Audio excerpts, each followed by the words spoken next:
Morning everyone. Am I audible to you guys?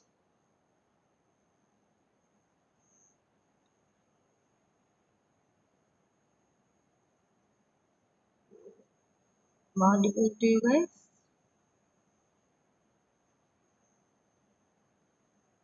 Okay. Okay. Actually, I will be busy with the audit work in the afternoon. So I think I'll just take your class for a while. Just wait. So we will just briefly discuss about some of the primality tests. Okay. Let me share my screen first.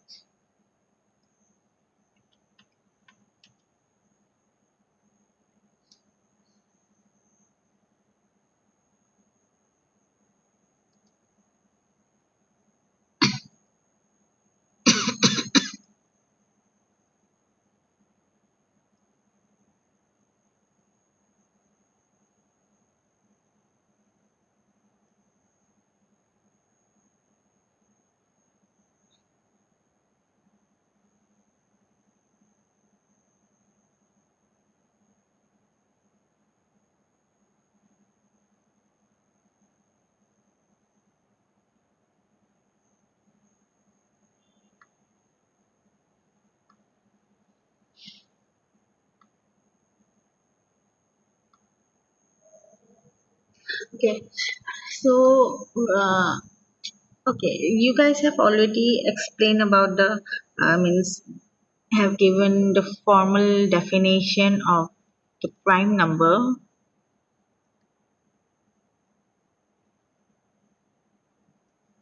So can you just repeat it again? What is a prime number?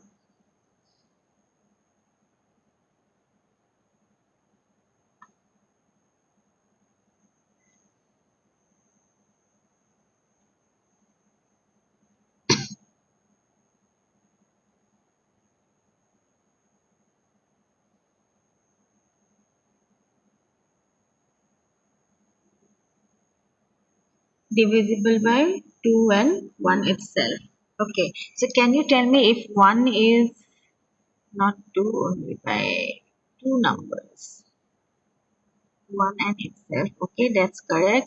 So can you tell me if 1 is prime or composite? Is 1 is a prime number?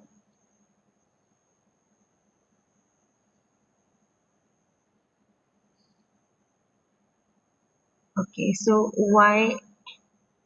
No, 1 is not a prime number. Your prime number starts from 2, 3, 5, and all. 1 is neither prime nor composite. It's just in between. Yeah, some people just say it's composite. That is also correct. But if you go like in detail, then you will come to know that it's neither prime nor composite. But mostly it's considered as composite in simple way.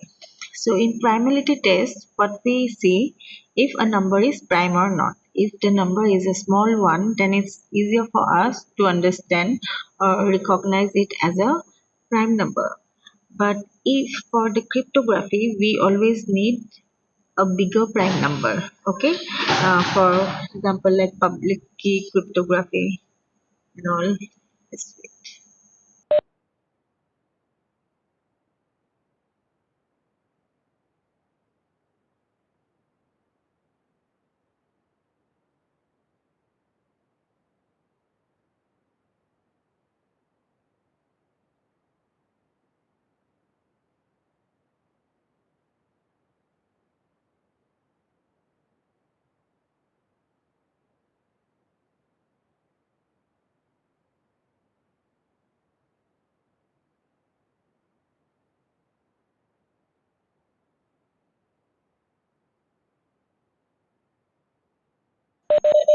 Okay.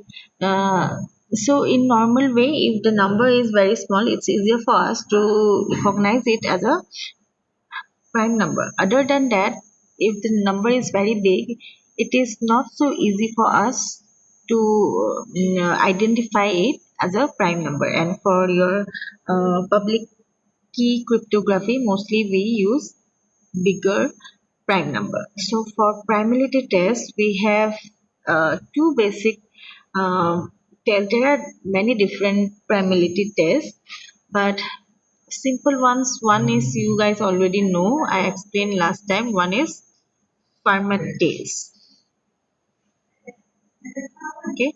So if you guys remember in the last class, your Fermat theorem or Fermat test is like that.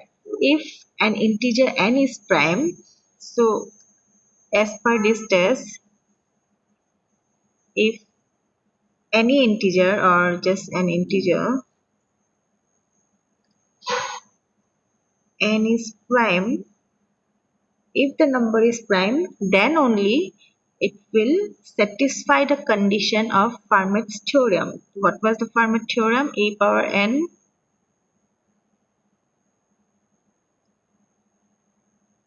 power n congruent of A mod n, correct? For all A. There's another term. What was that? This one you can also write A n minus 1 congruent to 1 mod n. Okay. So if n is prime number, then only this condition will be satisfied. This is your prime number. So if you want to check if a number is prime, then you have to just check whether it is following or satisfying this condition or not. Just that it's not always give you the prime number. Okay, in some cases even numbers are also satisfy this condition, but mostly if you consider n as the prime number, then most of the time they just satisfy these conditions. Okay, then other than this one,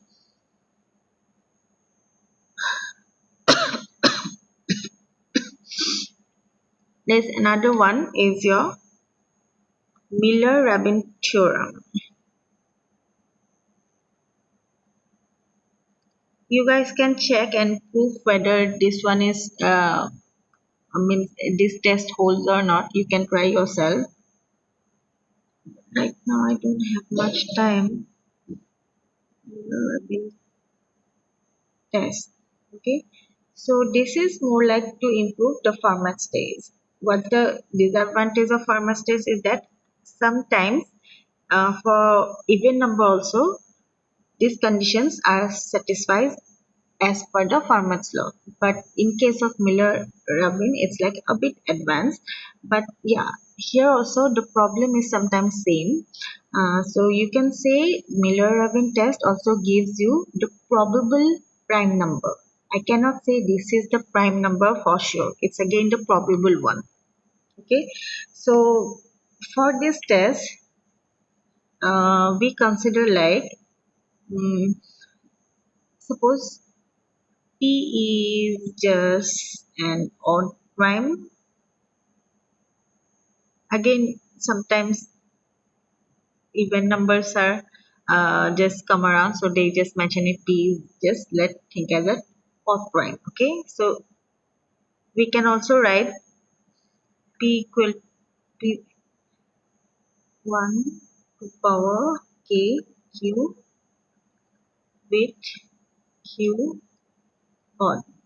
Okay, so just this is just theorem. Okay, if any number not divisible,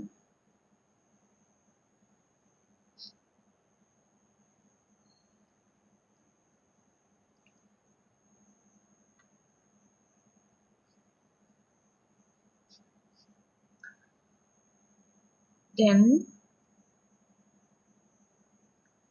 these are all the theorems. Okay, predefined theorems. Following conditions are true.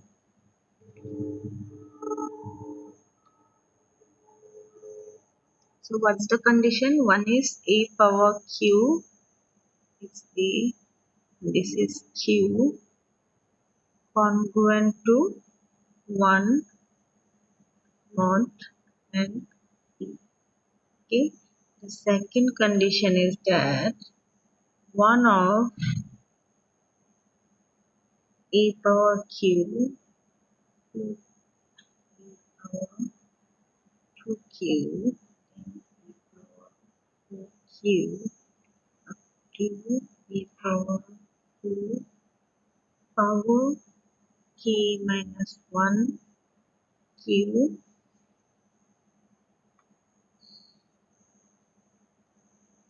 is congruent to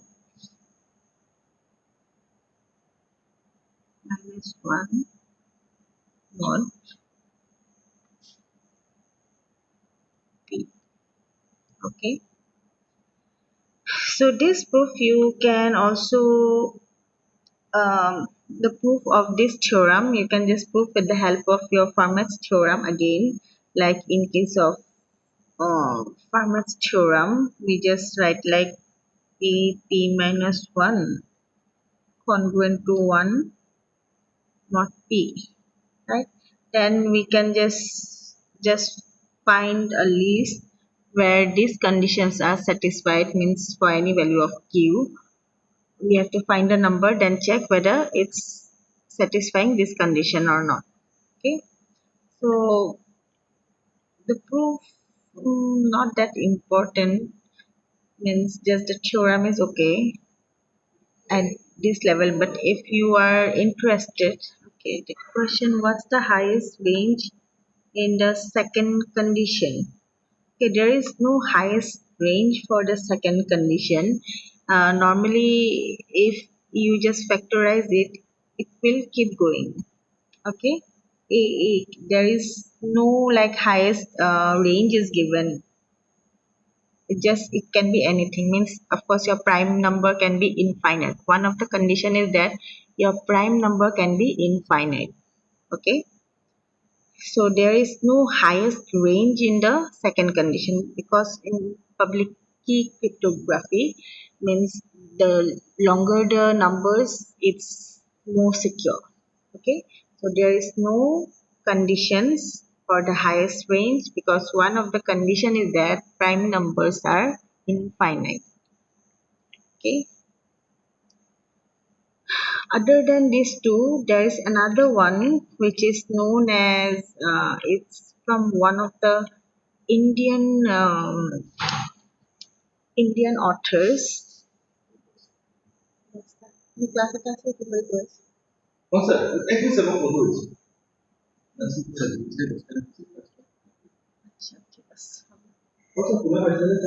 Okay. Okay. The third test is your AKS primality test. I will not explain this one. Just giving you a little bit info. Okay. Just mentioning this name because this AKS comes from your IIT Kanpur. Okay. The AKS means your three mathematicians Agarwal, Kayal, and Saxena. Okay, these three mathematicians give a primality test which is known as AKS primality test, and they are all from IIT Kanpur. So the idea is like it's also kind of generalized form of Fermat's little theorem, and but it's kind of a bit long.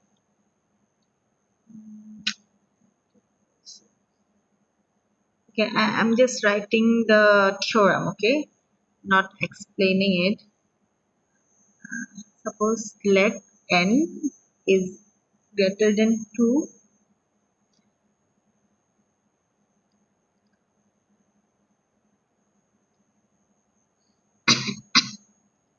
and a is less than n.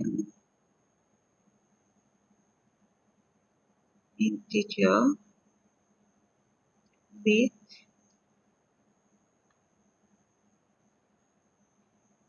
g, c, d, e, n equal to 1. That means if a and 2 are two numbers and they are co-prime to each other, GCD a n equal to 1, this is the condition for co-primes, or you can say relatively prime. Okay, then n is prime if and only if x plus a power n congruent to x power n plus a mod of n. Okay, this is the AKS primality test. If there are two numbers, n is considered to be like n prime numbers. Since it's prime number, so they just considered the main thing is n should be greater than equal to 2, because all your prime numbers goes from 2, 3, 5 and so on. So n be just an integer. They didn't consider it prime initially, but the condition is like that, and a can be anything. And if they are relatively prime, or you can say co-prime, this is the condition for relatively prime or co-prime, then the number n will be prime if and only if they satisfy this condition. Okay, now x, it's like a and n are your real numbers, but this x is not exactly. So this x term is a polynomial function. Okay, this polynomial function, again you can just start from your binomial theorem. Okay, this whole expression you can also start from your binomial theorem was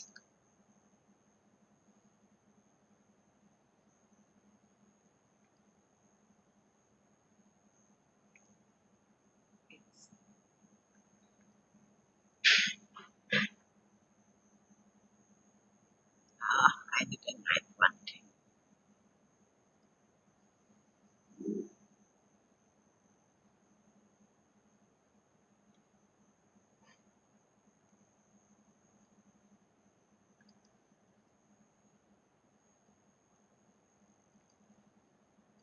Okay, so the proof is quite long, and you can just start proving it from your binomial theorem. So these are the three main primality tests, but other than three tests also there are some other tests. I'm not going to give all the details. Fermat test you guys already know, explained in the last class. Just that remember, if these conditions are satisfied only when your p is a odd number, or p is a sorry n is a prime number. Okay, so similarly Miller-Rabin is that they have to satisfy this condition, and we need to just formulate the whole number in terms of this. Okay, if you want more explanation with the Miller-Rabin test, I can explain in the next class. Other than this, AKS test is not that important. This is not exactly in your syllabus, or actually in syllabus they didn't mention anything. They just said primality test. So there are lots of primality tests. So I just gave you three examples. So next will be your hashing. Have you? I guess you guys already know about hashing, right? Next topic is just authentication with the help of hashing. So I hope you guys already know about the hashing. What is hashing? Even in data structure, there was a topic of hashing. So can you tell me what is hashing? No. Okay.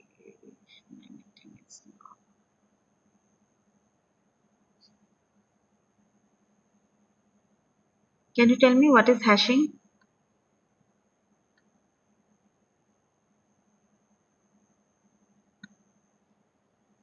What is hashing?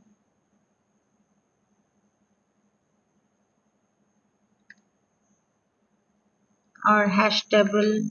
Anything?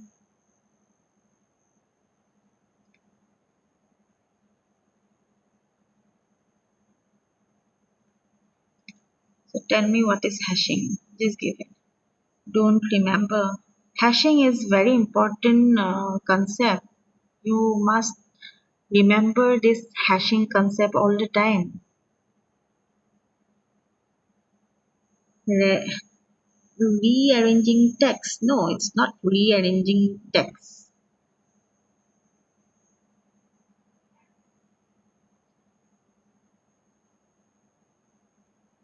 Anyone else?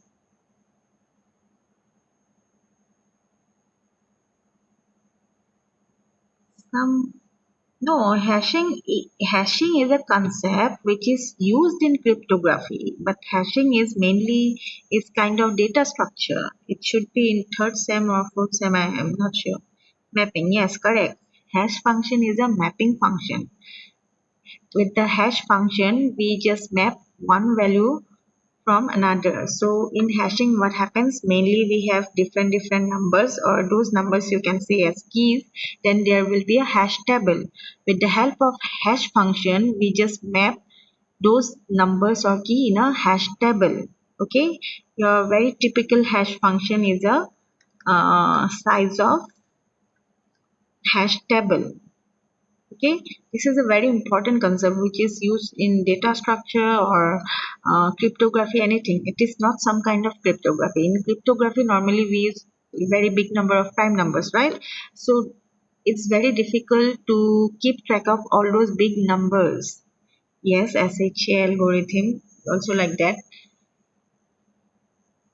Just that hashing technique is used to maintain the very big keys. Those keys are so big, so to keep them in track, we use the hash function. So we just map the very large number into a smaller number with the help of your hash function. So can you tell me what are the two types of hashings or hashing techniques? No, not hashing technique. Normally, we find collision in hashing. So, can you tell me when collision occurs in a hashing?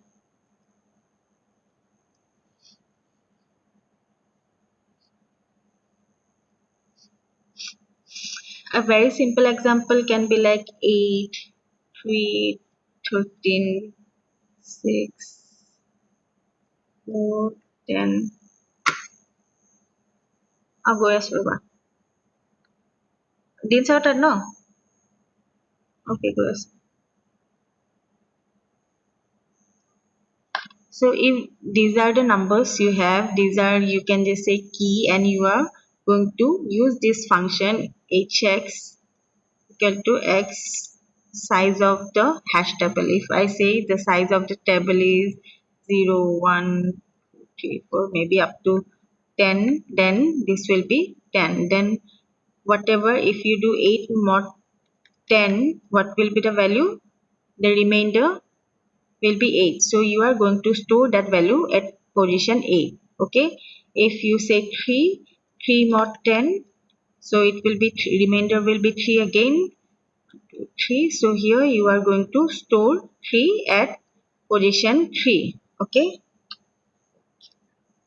Hello. Asa go shiro. Asa go shiro. Go shiro sir. And suppose it's 13 mod 10, then again it will go to 3, then it will be a collision because there is already a number. So there, okay, anyways, I have to go. I'll continue in the next class. Okay, so thank you all. This is all about Primality Test. If you want to know more, just do some self studies because it's only about mathematics. Okay, if you don't understand, you can ask me. So I'm ending the meeting right now. Thank you so much.